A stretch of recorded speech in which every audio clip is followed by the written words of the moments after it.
নেশার করিডোর হয়ে দাঁড়িয়েছে আগরতলা লেক চৌমোহনী বাজার। বিস্ফোরক মেয়র দীপক মজুমদার। আগরতলা লেক চৌমোহনী বাজার নিয়ে জনগণের অনেক অভিযোগের ভিত্তিতে সেসব অভিযোগ খতিয়ে দেখতে লেক চৌমোহনী বাজারের সকল ব্যবসায়ীদের নিয়ে এক সভা করেন আগরতলা পুর নিগমের মেয়র দীপক মজুমদার। লেক চৌমোহনী বাজার সম্পর্কে বলতে গিয়ে মেয়র দীপক মজুমদার বলেন, এই বাজারে প্রতিনিয়তই ঘটে চলেছে বেআইনি কাজ। নেশার করিডোর হয়ে দাঁড়িয়েছে আগরতলা লেক চৌমোহনী বাজার। তাছাড়া বেআইনিভাবে জায়গা দখল করে ব্যবসা চলেছে। অর্থনৈতিক লেনদেনের মাধ্যমে ব্যবসা করার সুযোগ করে দেওয়া সহ বিভিন্ন অভিযোগ রয়েছে আগরতলার এই লেক চৌমোহনী বাজারের বিরুদ্ধে। লেক চৌমোহনী বাজারটিকে আধুনিকভাবে বিজ্ঞানসম্মতভাবে তৈরি করে দেওয়া হবে। এই উন্নয়নে যারা সহযোগিতা করবে তাদের পক্ষে থাকবে আগরতলা পুর নিগম, যারা বিরোধিতা করবে তাদেরকে ছাড়া হবে না। আগরতলা শহরের এতগুলি বাজারের মধ্যে সবথেকে বেশি অভিযোগ এই লেক চৌমোহনী বাজার সম্পর্কে। বাজারের সুন্দর পরিবেশ বজায় রাখতে হবে, পাশাপাশি আগরতলা পুর নিগমের সিদ্ধান্তকে মান্যতা দিয়ে বাজার পরিচালনা করতে হবে। বাজার ব্যবসায়ীদের সাথে বৈঠক শেষে মেয়র দীপক মজুমদার বাজারের বিভিন্ন সমস্যাগুলি ঘুরে দেখেন।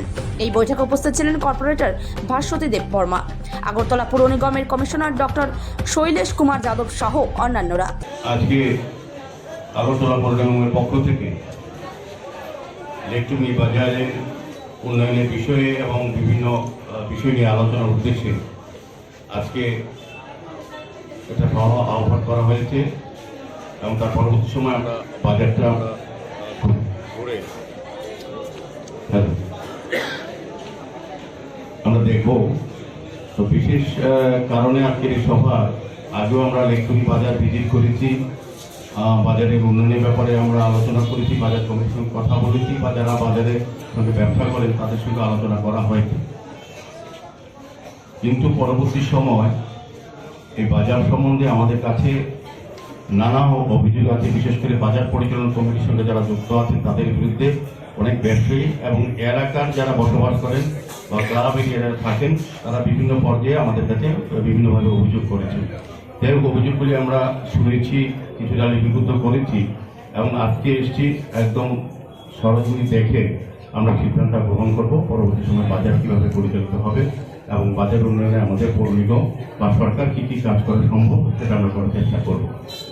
আজকের অনুষ্ঠানে আমাদের মধ্যে উপস্থিত আছেন এই ওয়ার্ডে যিনি কর্পোরেটর, আমার সাথী শ্রীমতী মহোদয়া, আমাদের যিনি আগরতলা মিউনিসিপ্যাল কর্পোরেশনের কমিশনার ডক্টর শৈলেশ যাদব, আমাদের অ্যাসিস্ট্যান্ট মিউনিসিপ্যাল কমিশনার সহ আমাদের বিভিন্ন ইঞ্জিনিয়ার আধিকারিকরা, এখানে সাতরামনগরের মন্ত্র সভাপতি আছেন, উদয় ভট্টাচার্য এবং বিশিষ্ট নাগরিকরা, পোলস্টার ক্লাবের সম্পাদক, সভাপতি এবং তপন যিনি বিশিষ্ট ব্যক্তিত্ব বাজারের সঙ্গে যুক্ত আছেন। তাছাড়া বাজারে যিনি সভাপতি এবং সম্পাদক সহ কার্যকরী কমিটির সদস্যরা আছেন। উপস্থিত সমস্ত বাজারের সঙ্গে যারা যুক্ত আছেন বা এই এলাকায় যারা বসবাস করেন, সার্বিক চিন্তা করে বাজারের যেমন উন্নয়ন আমরা চিন্তা করব, যারা বিক্রেতা তাদের স্বাচ্ছন্দ্যে বিক্রয় করতে পারে, ক্রেতারাও আসতে পারেন। পাশাপাশি যাতে বাজারের যেটা ঐতিহ্য লেক চৌমোহনী বাজার, অনেক পুরনো বাজার, তার ঐতিহ্য রক্ষা করতে হবে। এখানে অনেক অভিযোগ আছে, বেআইনি কাজ চলে, নেশার আখড়া আছে এবং বেআইনিভাবে অনেক জায়গা, সরকারি জায়গা দখল করে ঘর তোলা হয়েছে, যাতে তৈরি নেই, ট্রেড লাইসেন্স নেই। এগুলির বিষয়ে আমরা দুবার সার্ভে করা হয়েছে। আজকে সার্ভে কাগজ নিয়ে আমরা এসেছি, আমাদের অলরেডি মার্কিং করা আছে। আমরা আগেও বলেছি তাদেরকে সরে যেতে। যাই হোক, আমরা আলোচনার ভিত্তিতে আজকে বাজার কমিটিকে আমরা বলবো যে তাদেরকে হয়তো 24 ঘন্টা বা আসলে সময় দেওয়া হবে এবং নিজেরা যাতে সরে যায়, নতুন করে বাজারটা তৈরি করার চেষ্টা করবো নতুনভাবে, যাতে এই এলাকার মানুষ সুন্দরভাবে বাজারে আসতে পারে বা যারা বিক্রেতা তারা যাতে সুন্দরভাবে, আধুনিকভাবে, বিজ্ঞানসম্মতভাবে বাজারটাকে তৈরি করে ব্যবহার করা যায়, সেদিকেও আমরা চেষ্টা করব। তবে এখানে অনেকগুলি অভিযোগ আছে।